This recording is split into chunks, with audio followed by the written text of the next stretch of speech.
সোহার দাদু সোহার বাবা, আমরা তিনজন আজকে একসাথে মোটরসাইকেলে ঘুরলাম, একসাথে সময় কাটালাম এবং সোহা দাদুকে ছাড়বে না, বলছে দাদু তুমি চলো আমার সাথে। দাদু বলছে আমি ঢাকায় যাবো, বলছে আমাকে নিয়ে যাও।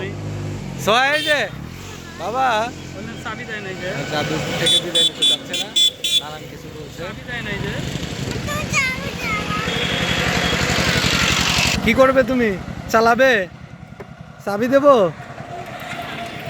আচ্ছা চাবি দিলাম, দিতে হবে। হ্যাঁ সোহা পারে, সব পারো তুমি। সোহা মোটরসাইকেল হর্ন বাজায়, অনেক কিছু। তুমি বাবার সাথে যেতে পারবে? হ্যাঁ আমরা চলে যাব,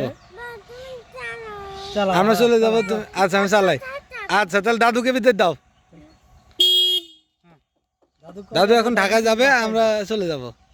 আমাকে বলো যে বাসায় যাও। আমার সাথে যাও, তাও বিদায় দিবে না।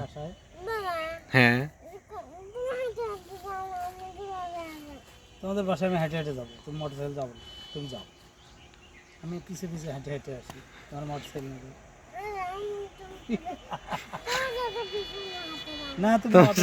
মানে যেভাবেই ফাঁকি দিচ্ছে সোহাকে, কিভাবে কোনোভাবেই কনভিন্স করা যায় না দাদুর কাছ থেকে আলাদা করার। দাদুর সাথেই থাকবে। যাও, তোমার আম্মু কান্না করছে। চলো মামাম কান্না করছে, আমরা যাব, চলে যাব, চলো। বিদায় শেষ হচ্ছে না সোহার আর সোহার দাদুর। সোহা দাদুকে একটুও ছাড়বে না। দাদু অনেক কিছু বোঝাচ্ছে যে তোমরা যাও, চলে যাও, আমি ঢাকায় যাব। তারপরে সোহা বুঝছে না।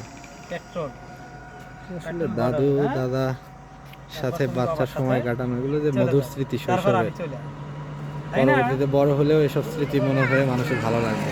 আমি শুধু আসি না, আমি যাবো, আমি অবশ্যই যাব, একটু আমি যাব। সব আয়না ধরেছে দাদুকে ছাড়বে না। তুমি যেতে পারো। তোমার বাসায় কি কি আছে?